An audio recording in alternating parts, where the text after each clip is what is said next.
afternoon. Hello, and welcome to the role of the school counselor in college and career readiness from kindergarten through graduation. My name is Robin Zorn, and I am the 2014 National School Counselor of the Year from Atlanta, Georgia. And this is our 8th year that we've held this briefing in conjunction with the annual School Counselor of the Year events. And next Monday, February 2nd, kicks off National School Counseling Week. So those of you who are tweeting out there, make sure you use hashtag 2015 SCOY. Did I get that right? Okay. SCOY 215. Okay. SCOY 15. Okay, everybody got that? Awesome. Okay. At this time, I would like to extend a sincere thank you to our sponsors for today's briefing, the National Education Association and the American Federation of Teachers. Today we have John Riley, Senior Policy Analyst from NEA, as well as Jessica Smith, Chief of Staff from the American Federation of Teachers. And they'd like to say a few words.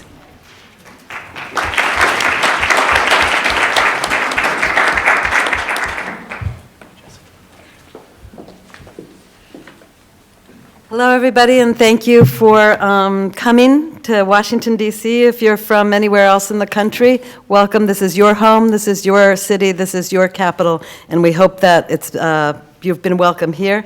In behalf of the American Federation of Teachers and its leadership, Randy Weingarten, our president, Loretta Johnson, our secretary-treasurer, Mary Catherine Ricker, our executive vice president, we're happy to congratulate Corey and Liz for being selected by their peers and by all of you and representing the community, both of the American School Counselor Association as well as being American School Counselors of the Year. I'm joined by Lisa Thomas, who's in our Educational Issues Department, and Kathy Boussad, who's the assistant to our Executive Vice President, and they're here to talk with all of you after this is over. If there's anything that the American Federation of Teachers can do with you, that we can do collaboratively. As Chief of Staff of the AFT, and as the mother of 2 daughters, one in high school and one in college, I know from personal experience the important role that school counselors play.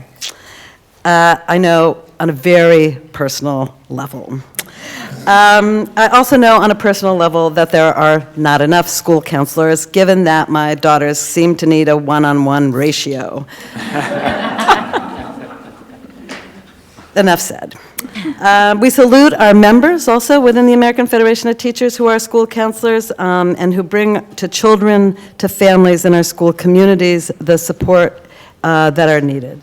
School counselors also have to be thought of as change agents. School counselors are the change agents, the DNA that connects all of us together. Speaking of children, the AFT stands committed in our advocacy to reclaiming the promise of public education, working with all of you to ensure that the education policies, the education systems of the future ensure that all children have access to the services that they need to meet their emotional, social, and health needs. You guys say it the best. ASCA's mindsets and behavior reminds us all that success is defined only when we pay attention not only to learning strategies, but also to self-management skills and social skills, recognizing that I have a lot to learn, that my self-management skills require me to end now, and that my social skills require me to turn this over to my brother John. I'm going to follow your advice and leave the stage. Thank you all. Thank you, Jessica. Good afternoon, everyone, and welcome. The National Education Association is very proud and honored to co-sponsor, I should say, this event this afternoon with you. Lily Eskelsen-Garcia is our rather newly elected president. She asked that I bring greetings on her behalf, and indeed on behalf of all your colleagues in the National Education Association. We are so proud to salute you and your profession. You do unbelievable work on behalf of students, and we know that it's critical to their academic success as well as their social and emotional learning. So we thank all counselors for that. And today we honor and congratulate Corey on his Counselor of the Year honors. We thank you for your daily accomplishments as well as your advocacy for all students. And we're also honored that both Lisa and Tanya are with us and that they, too, expound all that is good with the counseling profession. And we thank you both also for your dedication and your commitment to meet the needs of all students. Your attendance and participation is very timely this week with the Elementary Secondary Education Act seems to have legs, seems to be moving.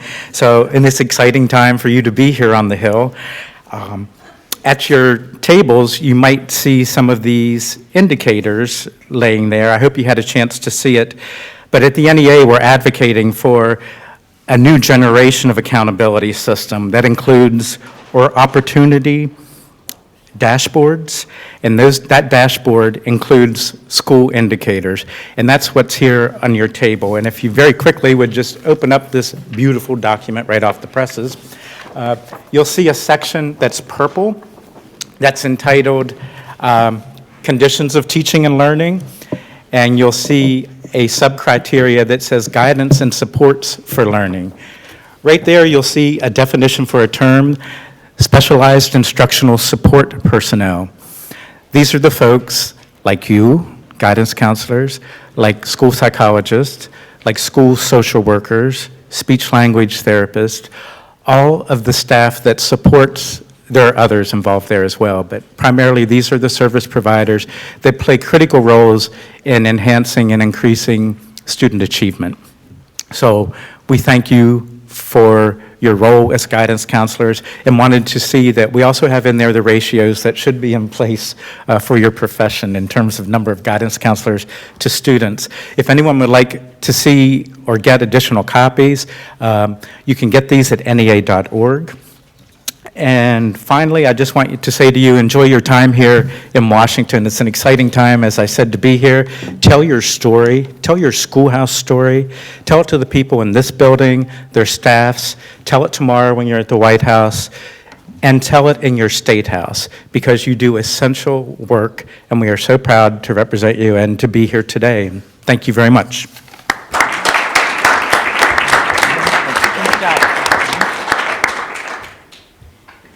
Thank you to John and to Jessica. Let's give them another hand for sponsoring this briefing. Thank you. Another round of applause. It is estimated that by the year 2020, 66% of all jobs will require some form of post-secondary education, and the fastest growing jobs will require high levels of post-secondary education. However, it is predicted that by 2020, the United States will need an additional 5 million workers with post-secondary education in order to reach this demand. With the increasing demands of the 21st century workforce, it is important that U.S. students develop the skills that will allow them to enter the workforce that will offer higher wages. Michelle Obama's Reach Higher initiative focuses on complete your education, own your future.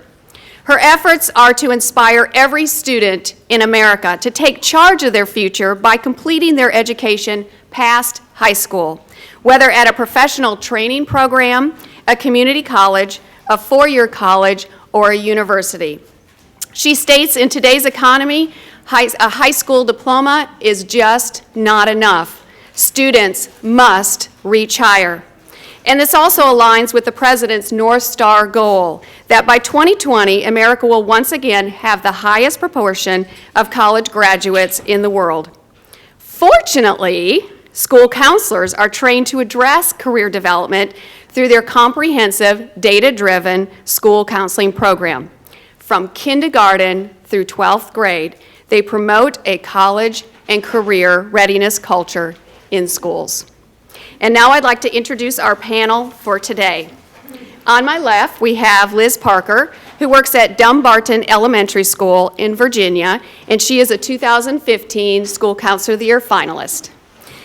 Corey Notestein is a secondary school counselor at Alamosa High School in Colorado. He is the 2015 National School Counselor of the Year. On my right, Tanya Pringle is a high school counselor at Hoover High School in San Diego, California. She is a finalist for the 2015 Counselor of the Year. And Joe Austin is Tanya's principal at Hoover High School in San Diego. You can read more about the panel in your packet. And now, Liz Parker. Well, thank you so much. Can everyone hear me? I can never tell if this is close enough. Great. When I am asked to speak about college and career readiness at the elementary level, I am always reminded of my very first job out of graduate school, where I actually worked in middle school. And I remember my very first day on that job, where I had a 6th grade student come into my office, and he was incredibly frustrated. And he looked at me and just said, "You know, Mrs. Parker, school and I don't get along. I have never liked school. I'm never going to like school. And I cannot wait to get out of school so that I can go to college." True story. And upon further investigation, I recognized that this was a potential first-generation college student who had been told his entire life to go to college. But not one time did anyone take the time to tell him what that looked like. And by this point in 6th grade, this particular student had already developed some habits of poor attendance and habits of different behaviors that resulted in disciplinary consequences, both which are directly linked to patterns of dropout, as well as low post-secondary education attainment. And so this student, I always feel, what a missed opportunity of those 6 years in elementary school.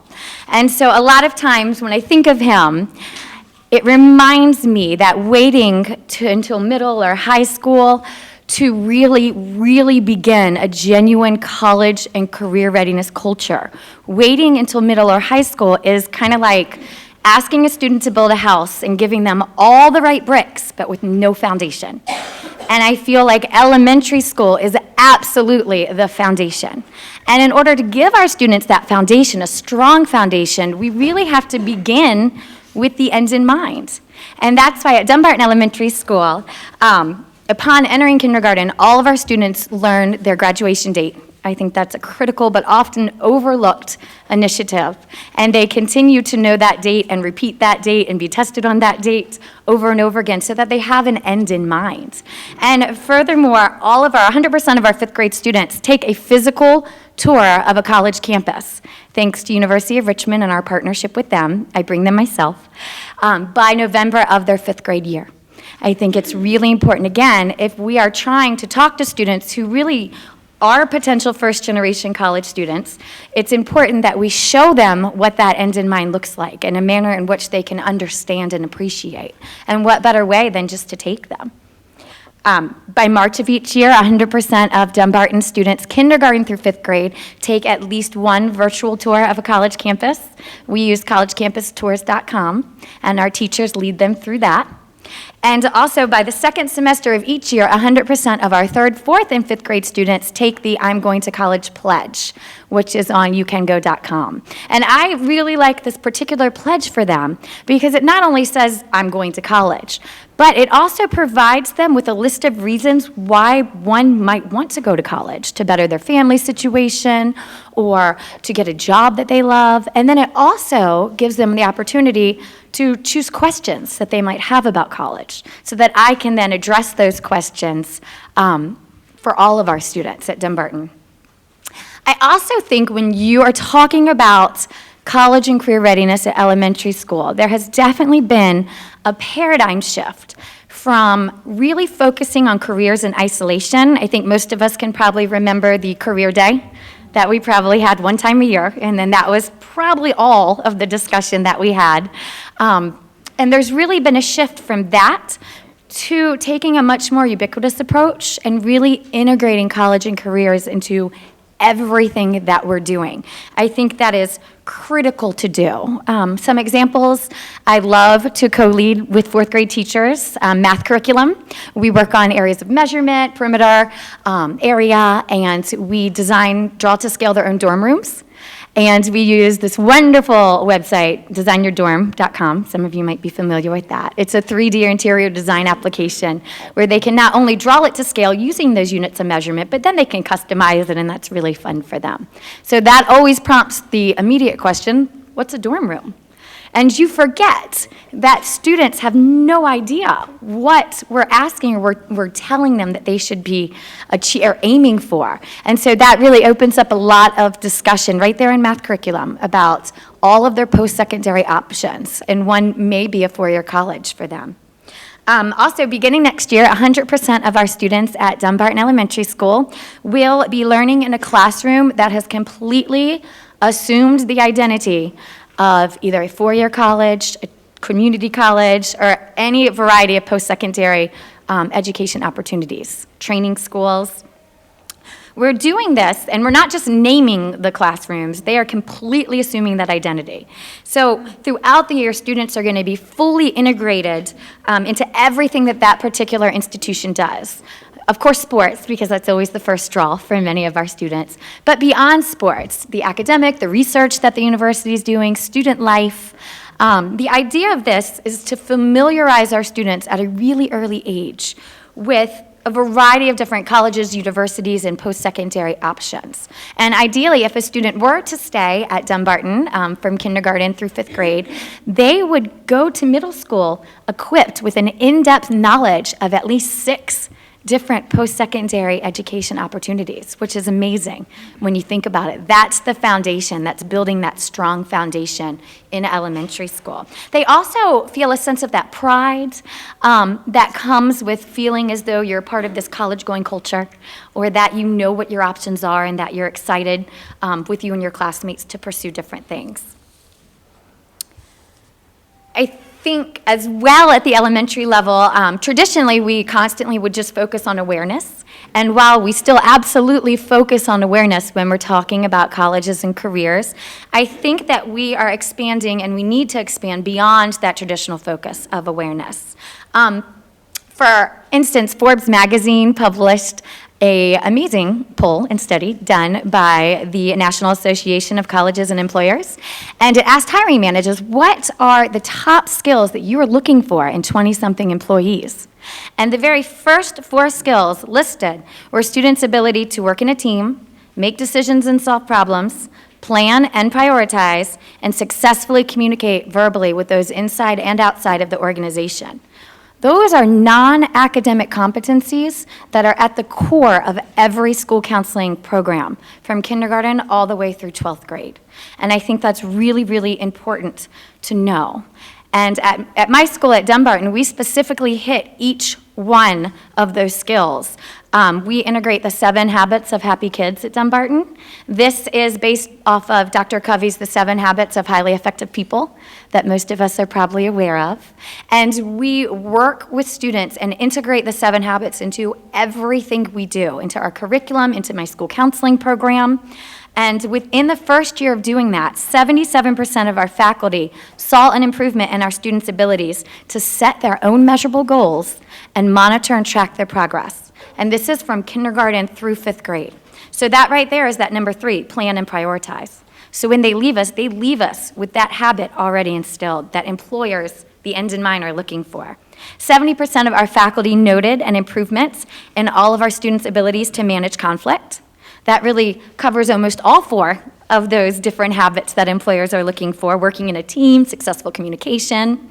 And additionally, 82% of our faculty noted an improvement in students' attitudes towards school, which is directly connected to graduation rates and post-secondary education attainment.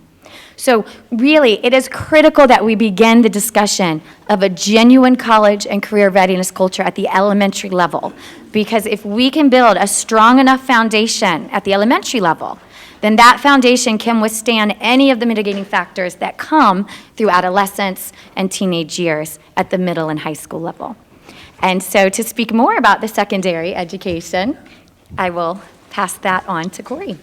Oh, yeah, that signal worked out. Oh. There we go. That's it. So I think Liz brought up some interesting points, and it's something that I'm going to talk about, but I can tell you more often than not when I sit down with a first-generational student, they're talking about careers as if, some of them as if they've never even thought about a career. And it's kind of disheartening when you sit down with a child in their senior year and you're sitting across from them and you expect them to spit out something that they've maybe seen in their community or seen their parents work through, or a job that they may have had a dream about once. They can't come up with it. they look at you like, what are you talking about? I have no idea what I'm going to do after I graduate. And I think that's the biggest thing. If we can lay some of these foundational pieces, then we wouldn't have those conversations starting in our junior or senior years with some of the students for the first time. And so if we can develop that at the elementary level, that's what we're really looking to focus on. And as it builds, because this is a process, this isn't something that's going to start in the 9th grade and finish when they're at the end of their high school graduation.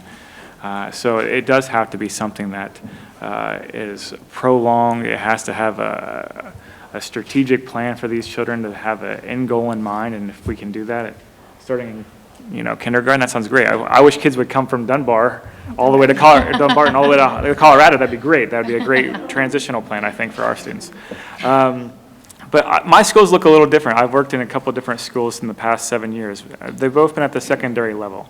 I currently work in a rural area, and those challenges bring something different, I think, than what we see in urban areas. So, for example, our population in our county is 10,000 individuals. I think we could probably find 10,000 people just on the street out here if we went around and started counting. And so those challenges are quite different. We pass through town through 4 lights, and you're on the way to the next town that's, maybe an hour and a half away, when you won't see anything in between, and your cell phone drops out. So the reality is these careers, these industries don't exist in this rural area. And so I think some of these challenges that we're talking about with children developing career and career knowledge, career aspirations, is they don't see those things in these small little towns, these rural communities that are isolated. And so how do we then start to remove some of those barriers? And I think that's what we're talking about in school counseling, is trying to develop these comprehensive programs to address those specific needs. One of the problems we talk about when we talk about college and career readiness is these ideas of these standardized benchmarks that you have to meet. And I won't mention any college prep exam name by title or abbreviation, but we all know what they are. And they say that you have to have a certain score to be ready for college. And I think that's a misnomer, a misconception, that you have to score a certain score on a test to be college and career ready. There's a lot of things that factor into what makes a child ready for post-secondary education. And not all students, when we say post-secondary education, need to go to even a community college. We have apprenticeship programs that you can do with welders that make $160,000 a year after their 7 years of apprenticeship. I would love to make $160,000 a year for my 6 years of college, but that doesn't happen, and that's okay. That's okay. But the reality is these things cannot just be limited to 2 years and 4-year programs when we're talking about post-secondary education, because there are great opportunities out there for children to move forward and be prepared. And so we know a couple things. We know that self-concept has to be developed.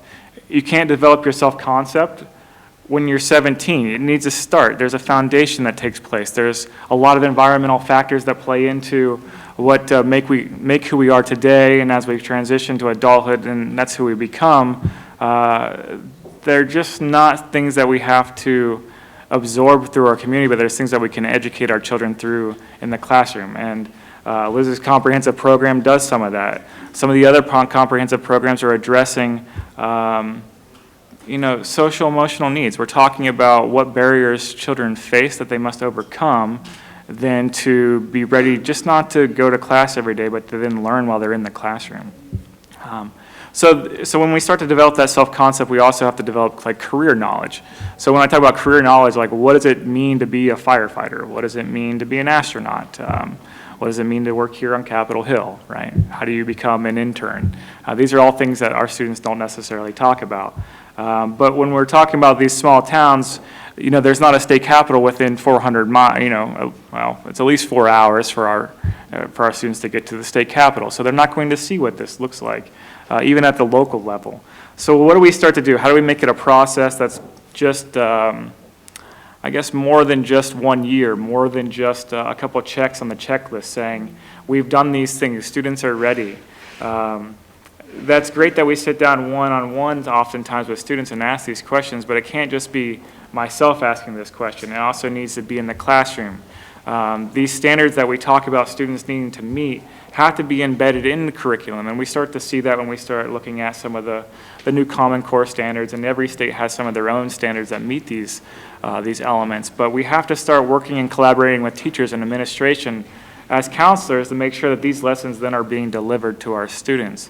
And until we can really do that, until we can gain access as school counselors into classrooms, some of these lessons probably will not ever be delivered to our children. And so I think that's a challenge that we face in many schools, is that one, there's not enough of us to deliver these lessons, and two, how do we then gain access to classrooms that have often been sheltered due to these testing requirements? And those are all real issues that we face, and probably not something we're going to come up with an answer right here today, but those are our challenges that we need to resolve.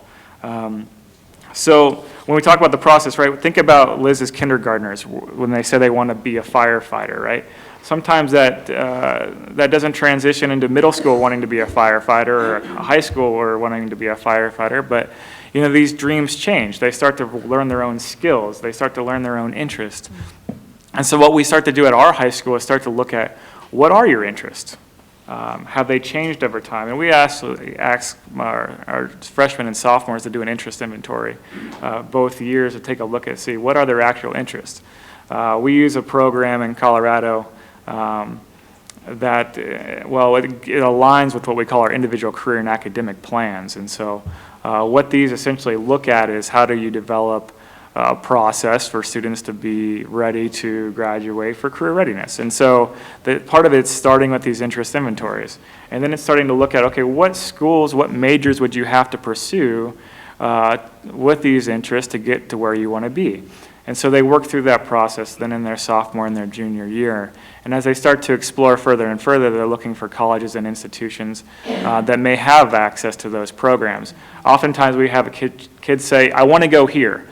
Well, here doesn't have what you want. So are you sure you want to go there? Oh, no, I don't want to go there. My friend wanted to go there, so I may want to go there. But that's something we need to actually have honest conversations with. If it doesn't have what you need, then how do you know that's where you want to go? And so oftentimes we skip that process. And we talk about where your friends want you to go, where your family wants you to go, and that's not necessarily in the best interest of the child and their actual goals. And so that's a step that we start to look at. One of the biggest barriers we see often to entrance into college is actually completing the FAFSA. We know that there's the FAFSA completion project out there right now, part of the Reach Higher initiative, and what we're seeing is that the child that's going to complete the FAFSA all the way through has a little over 90% chance of then entering into the post-secondary educational arena. And so is that a barrier? I would say yes. I don't know if the last time anyone sat down to do one of those, it can be a huge barrier. Getting parents to do their taxes, getting parents to share their tax information with their children is even a huge barrier.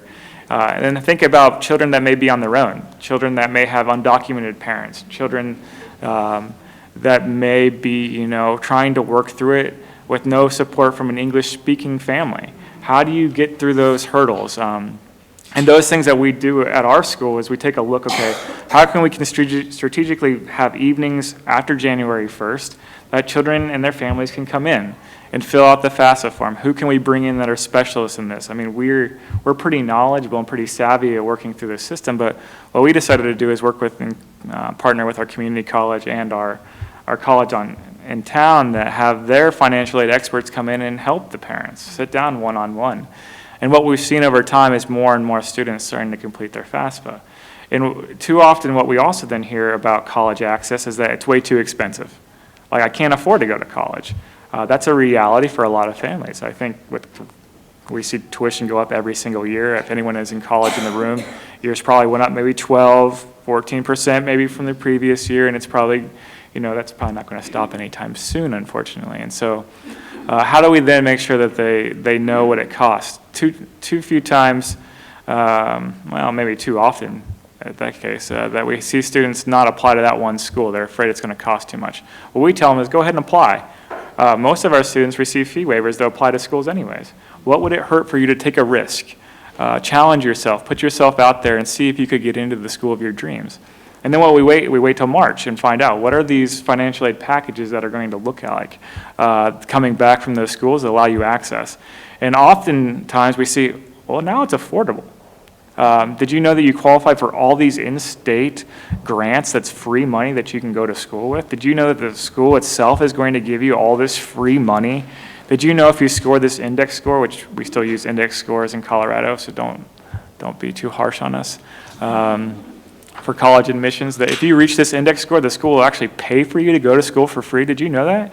And they're like, no, I had no idea. Well, now you do. Do you want to go there? Yeah, I'd love to go there. And so what we saw over time by implementing some of these scholarship programs and scholarship weeks and college application weeks at the high school is that we saw from 2012, that class that graduated in 2012, the 2013 class, we increased their financial aid dollars by $723,000. That's an amazing amount of money if we just put a little bit of effort and help our children start to apply to scholarships, apply to colleges, apply to FAFSA. And so if we do those things, then we're starting to see real success. And so there's lots of programs that we see, but the reality is we can't put these in place if we don't have the school counselors in that area to do that. And so yeah, they have to advocate for more elementary school counselors to build that strong foundation. We have to continue to develop it through middle school. And at high school, we're going to hopefully prepare them to walk out the door college and career ready. And if we can have all three levels working towards that, then we know we're going to have students entering college, entering post-secondary areas and avenues that may not just be school, and they'll be ready for work. And we can fill this void that Robin was talking about, and we'll be ready for the future. Thanks.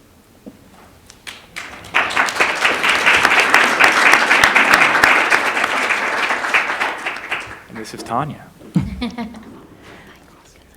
Hi, I'm Tanya Pringle from Hoover High School, and I wanted to personally thank Corey and Liz for the work that they're doing at their schools to help our students become college and career ready. And Liz, I agree with you that being a former elementary school counselor myself for 9 years, how vital that role is to expose them to the areas of just the awareness and what that picture looks like in terms of going to college.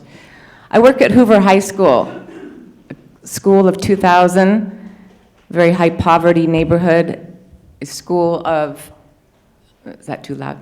Better? Blowing your ears out. And I'm proud to be at Hoover High School in City Heights. I've been in the community actually for the past 17 years. Did 9 years of elementary, 14 years of middle school counseling, and was waiting for the opportunity to go to Hoover High School. I had many offers to go to other high schools in San Diego, but I was waiting, and 4 years ago I got that opportunity. And how lucky I have been. I work with Hoover's counseling team. We have 5 counselors. And our charge primarily, and I like the line that the lovely lady up here who was talking about how counselors are the DNA that connects to those children. Because as a high school counselor, when you have students in your office, you don't know what you're going to get when it comes into when they come into your room with everything they've been carrying from elementary to middle school, and what kind of barriers that come up for them to learn or for them to want to come to school even. And so it's our charge as high school counselors to start listening and to start connecting and to start being visible in their lives so that they can start on that journey of walking out that door and walking on over that graduation podium and going on to next to their post-secondary option. Our counseling team at Hoover, we believe that being visible, very visible, not only outside walking around or in our rooms and individually counseling with them, but also working together with the staff and being inside the classroom. And so in the summertime, the Hoover counseling team gets together and retreats and works not only with us, but also our student support personnel on how we're going to get into the classroom and doing some lessons that go over the areas such as Corey was talking about in terms of financial aid, career awareness, and what are the requirements not only of graduating high school, but what are the requirements that you need to go to a 2-year or a 4-year or any kind of post-secondary education.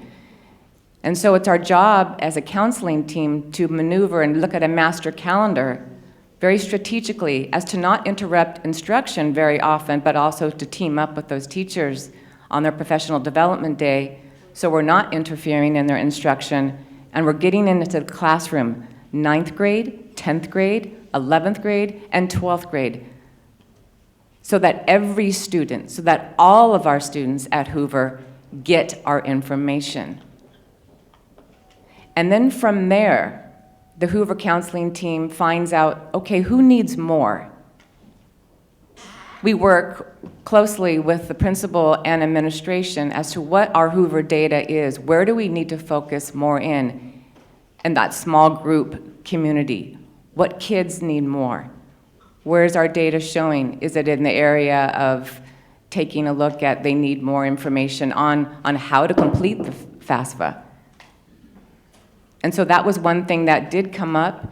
And so after school, right now at Hoover, every day after school, kids and students and their parents can come in and get line-by-line help with that completion of that FAFSA, because that's what they need. Does it take time? Yes. But school counselors and the college advisors work together to try to make that happen. So it's not just placed on one person. We don't work in isolation. The school counselors do not work in isolation at Hoover.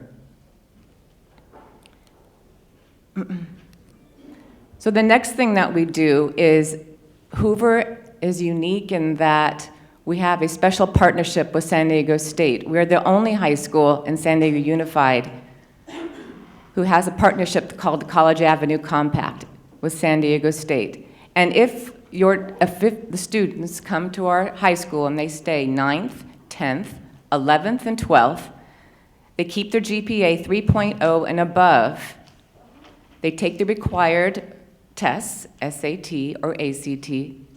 If they do those requirements, then they get guaranteed admission to San Diego State.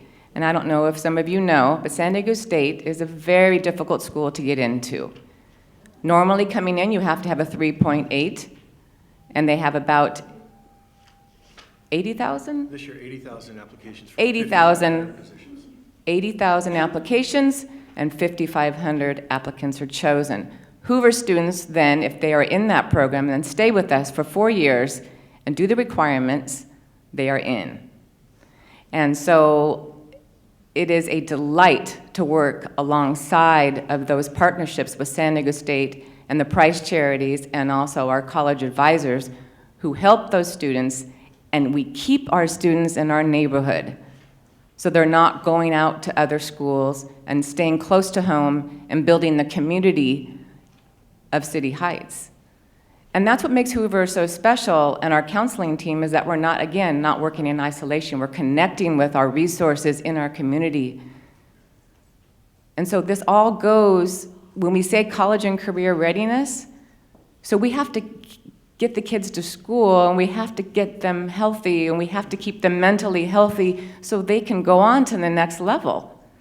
Because if you don't have that, then they're not going to walk across the stage. And so it's the passion of the team. That's what we have to connect them with. And when we get those basics in order, then they thrive. Then they fly. And every year that I've been there at Hoover High School, on that day of graduation, I put on the waterproof mascara big time, because we work with them all year, and we hear their stories. And we see the senior that comes in our office and who is crying because he or she doesn't know if they can make it. There's too much stress. There's too much pressure. My family they want me to stay home and work. They don't want me to go off to college. No one has done it in my family before. I don't know how to do this. And then we sit down, and you clear your calendar, and if it takes 2 hours to get to that, where that student is saying, you know what, I think I can do this, then you've done your job that day. And that's the passion that every counselor at our school has for getting them college and career ready. I wanted to end just really briefly with a student, and her name is Anna, who was one of those students who maybe some of you have at your schools that was homeless. And her family was deported, and she was basically just staying with a friend during her senior year, taking AP honors classes. And her whole world fell out from under her. There was no mother or father to listen to her tears, watch her tears, wipe her tears. And so who became her family? The Hoover counselors. And I was one of them. And so as we took step by step, filling out the form, step by step, getting her the scholarships that she needed, step by step, getting her through those AP tests. So she is now a junior at San Diego State, thriving in criminal justice, I believe, degree. And just recently, Anna spoke at the California Association of School Counselors Conference in front of 400 people. And she sat in my office before she made her speech, or we had a conversation as I drove her to the conference. She said, "I can't do this." I said, "Oh, let me just tell you something. Let me tell you what you did when you were homeless. Let me tell you what you accomplished." And so she got up there and she spoke to 400 people. And so she came to visit me the other day in my office, and she said, "You know what, Ms. Pringle, I want to tell you, I've changed my career major." I said, "Well, that's okay. You change a lot in college. That's okay. Well, what are you going to be?" "I'm going to be a school counselor." So that's a little bit about Hoover and what we do for college and career. Joe Austin, my principal.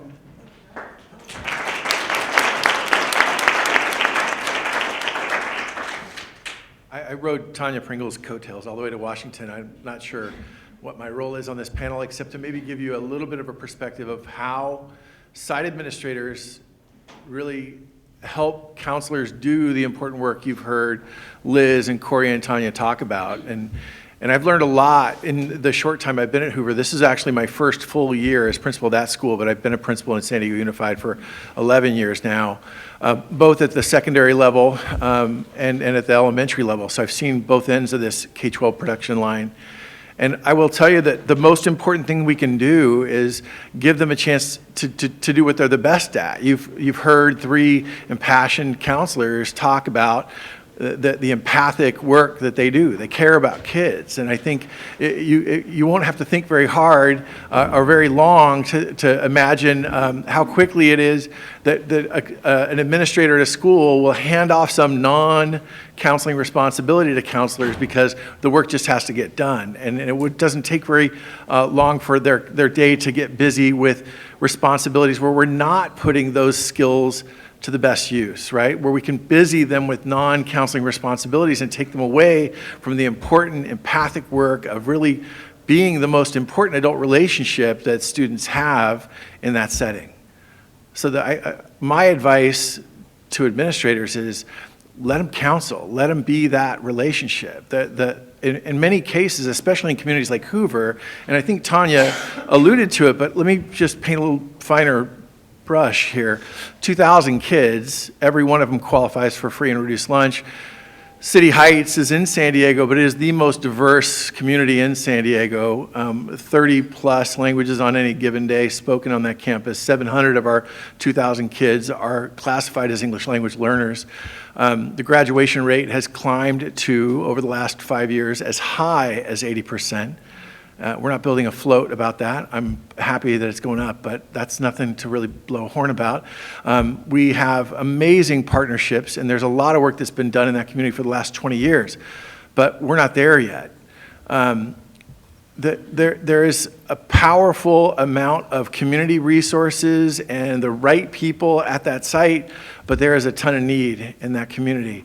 There aren't enough hours in the day to serve all the needs at that school. So we've got to give counselors a chance to do the important work of being that quality adult relationship in the lives of students at our schools. And that goes for the rural school that Corey works at, that goes for the elementary school that Liz works at as much as it goes at Hoover. And frankly, I think that principals and assistant principals all too often think like, well, this is the work that has to get done, and counselors aren't doing anything, divide it up and ask counselors to do their share of A through Z, by counselor load. I think that happens all too often. Think about the unique position they're in to have and build and cultivate those relationships. At a high school like ours, kids have 6 teachers in a given day. Some schools, they may have more, maybe some fewer. And that's just in an academic year. And if they're fortunate at a school like Hoover, they'll have the same counselor for 4 years. That is going to be, in our community, that may be the longest adult relationship they have in their life. We talk about kids who have experienced homelessness. That's a serious population. That is a considerable percentage of our kids in a community like City Heights. That stability is something that's conspicuously absent in their lives. So I want to give you a sense of how important letting them be that person in the lives of kids really is. Anything that divides their focus comes at a very real cost, and it's not necessarily an immediate cost, but in the long run, it winds up costing kids. It's a cost that we shouldn't let kids pay. Another tip I think for us is that we should engage counselors in professional development that is really relevant to their counseling plan. At Hoover, that means, if our site is really building a restorative practice, a focus on restorative practices, then counselors really need to be engaged in the PD around restorative practices. And so when 50 of our staff members take that work on, teachers, classified staff, and counselors take that work on, I don't want to insulate counselors from the larger picture professional development plan. If it's relevant to their work, I want counselors to be a part of that. I think it's easy to think about professional development targeting teachers and to separate counselors from it. And while that may be a practice that's going to take place more often in classrooms, at Hoover, I really try as much as possible to expose counselors to those relevant professional development opportunities. Our school is a trauma-sensitive school. We're becoming a trauma-sensitive school. I think it's important in a community with as many refugee families in a high crime area where the odds that every kid's life has been touched by trauma, that we are understanding at the very least and trained at the very best in what it means to be a trauma-sensitive learning community. So when those PD opportunities comes up, those are the types of PD opportunities I'm talking about, that really, it's a value-added opportunity to involve counselors in that stuff. Several of these counselors have alluded to it, but like Liz talked about, anything that we can do to help kids become more resilient. Corey talked about stuff that helps kids kind of overcome barriers to learning. Tanya talked about the resilience piece and about helping kids develop a growth mindset. All of those PD opportunities kind of, I think that all speak to their perspective, their high altitude perspective on what kids at your school need.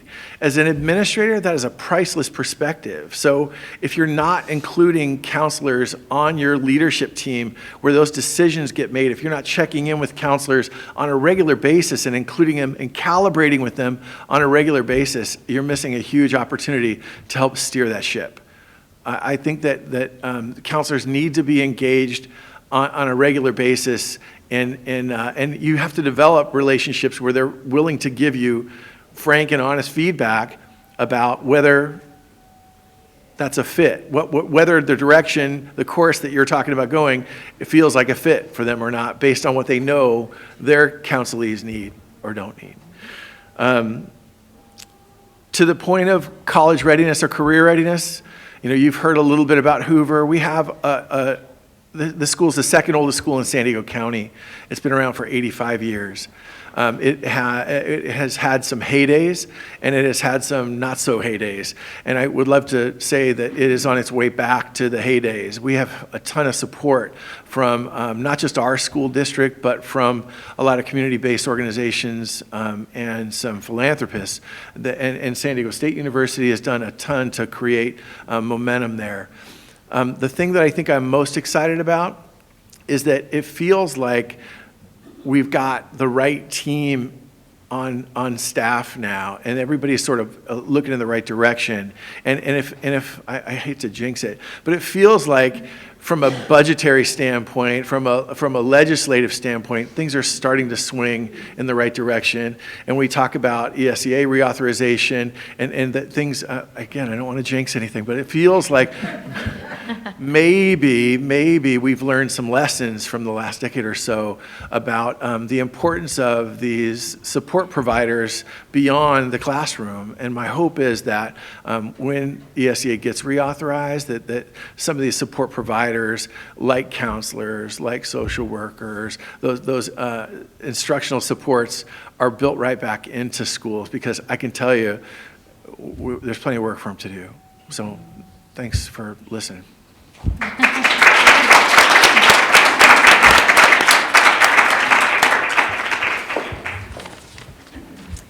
Thank you once again to all of our panelists. And now I would like to open it up to the floor for any questions that you may have.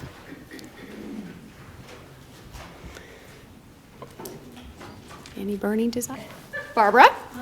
I love Liz, what you talked about starting at the elementary level. I'm an elementary counselor as well, and I love some of the things that you were speaking about, which is great, because I think we do need to develop that mindset and that attitude early on, that there are options, and that, you know, graduating from high school and not having a plan is not an option. Everybody needs to have some plan. What was the name of the website that you mentioned for the virtual tour of college? There's a variety of them out there. I like collegecampustours.com. It's great. And there's also, I love the website, it's College Board, You Can Go.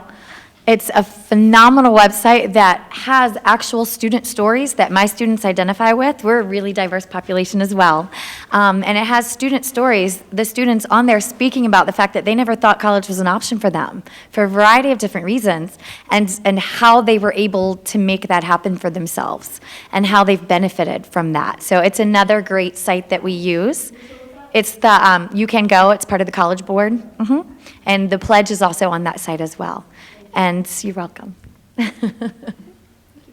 Yes. You mentioned being supportive of counselors as a principal. A lot of principals come from teaching and have not been a counselor before. So how do you recommend counselors and the profession kind of help principals understand the contributions that they make?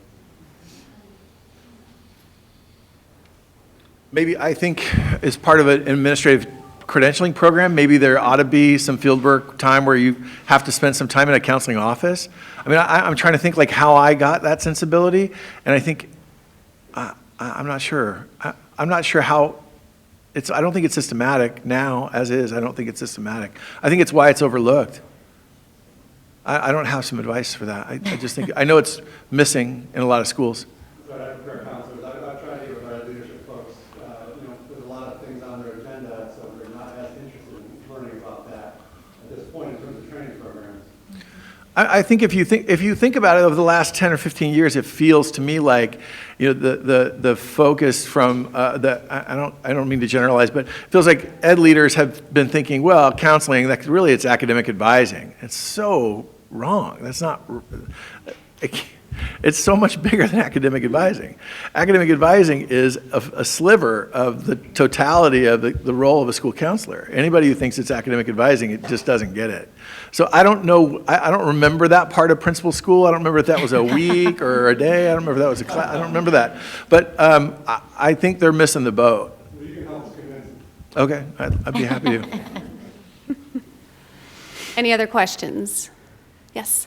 There are a couple of us who are school counselors in training, and so Aska, thank you so much for having us.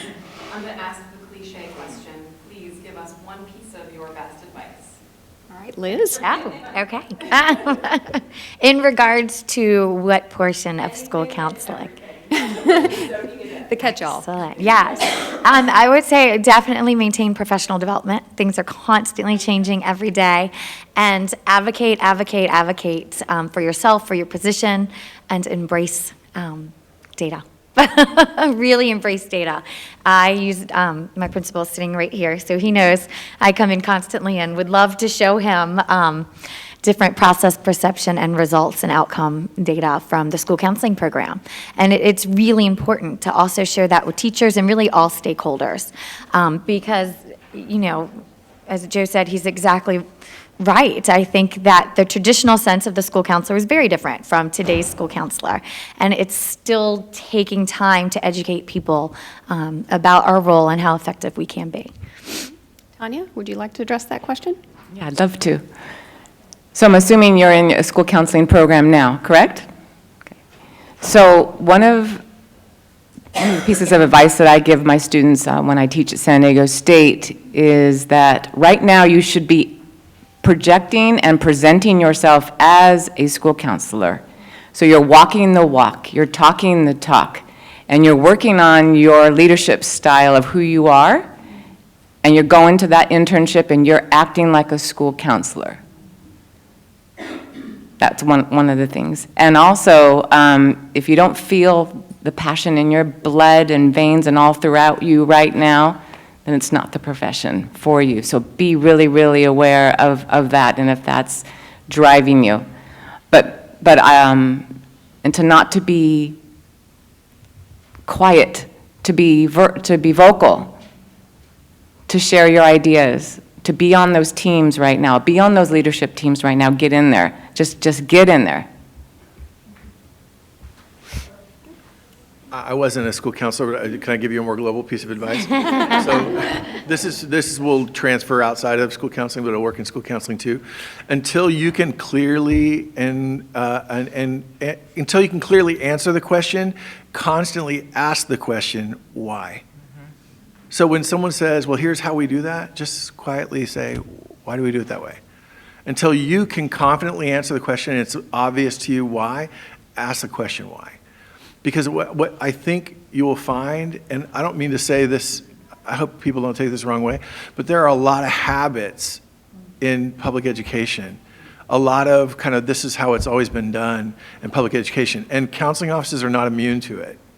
And so I think it's wise, as someone who's coming into that profession, to not just assume that this is the best that can be done, and to ask why, and is there a better way? Yes. There's been a lot of talk with Common Core and a lot of even today about college readiness and some great tools and sites. But talking about career readiness, as a counselor, what are your best tools now in terms of working with kids about career, and especially careers directly after high school, not necessarily? I'll lead this one as a non-counselor. I think we have 4 separate career-themed academies at Hoover, and I really feel like that's got to be a great tool, I would assume, for a secondary counselor to be able to say, hey, these are some site-based opportunities where from grade 9 to grade 12, the elective pathways, and you get to travel as a cohort through this experience, and you get to select from a menu of very different, but all kind of, in our case, STEAM-focused academies. That's a really great way to opt into or find out that maybe this career isn't for you. That's, I think, it's put some wind in the sails of career readiness so that it's not incumbent on counselors at Hoover in particular to the much broader question I think that Corey was talking about earlier. Like, we don't have a lot of industry where his school is, so I can't tell you what it's like to become an astronaut because we don't have NASA's not nearby. I can't tell you what it's like to be a state legislator because that's hundreds of miles away. Like, we can show you because we do have some site-based opportunities at Hoover. That's the low-hanging fruit of career readiness. I think that's a ready tool, and I think a lot of schools have those. So that would be my short answer. Not so short, maybe. And also, when we invite either alumni or people who are working in the field that look and who have had the lives of our children at Hoover, who are going to Hoover, that is really, really impactful because they are very engaged about their path and how they got there. And then again, like Joe was saying, at our school, having the academies specific, all counselors are over a certain academy. Mine happens to be the Academy of Literature and Media Arts. So I get all the band and the drama and all those kids that are interested in choir and music. And so then it's my role as a counselor to take a look at, as they're getting older in 11th and 12th grade, of opportunities for them to visit, certain, arranging a field trip with the academy director. I'm also the scholarship coordinator, so I'm looking at making them, that access out there to all the academies, actually. I can speak to that a little bit. At the elementary level, really at elementary, it's a lot, when speaking of careers directly, it's exposure to every possible traditional or non-traditional career that you can think of through a variety of methods, through classroom lessons, through small groups, through field trips, through career days, College and Career Readiness Week, through career cafes. And really, we utilize a ton of different technology applications to expose our students to different careers that they would not come across in their daily activities, that they might not even know is an option. We also partner with our high school right across the street, Hermitage Career and Technical Center at Hermitage High School, and they come over and work with our students as well to let our students know that these things are options for them when they get into high school and kind of how to follow those paths. We also incorporate a lot of the Young Person's Occupational Outlook Handbook. My students love to figure out different careers and find out how much money they make and what types of education you need in order to have that career, and to connect it to what subjects you're currently doing that you need to perform well in and to try harder in, if this is something you're interested in. Can I add one more piece to that? Because your question included a nod to the Common Core, I want to point out too that at Hoover, we're really looking at teachers teaching a common set of skills, cognitive skills, study skills, communication skills, and the skills are common to unpack content. We use the same skills to make meaning of content. So we're not really teachers of content. We commonly use these skills to unpack and make meaning of content. So the counselor's role there may be, a kid comes in and says, I'm struggling in this class, I just don't get this teacher, I don't get whatever. So the counselor is the constant amongst 6 teachers at Hoover. So that there may be an opportunity there for a counselor to say, listen, you're doing really well in this other class where you also use these same cognitive communication and study skills. Like maybe it's just a content issue or a grouping issue, or you know what I mean, to help them see that it's the same set of tools just applied to a different content. Well, thank you very much for coming out today. And once again, I'd like to say thank you to John and to Jessica from AFT and from NEA. You all have a great afternoon.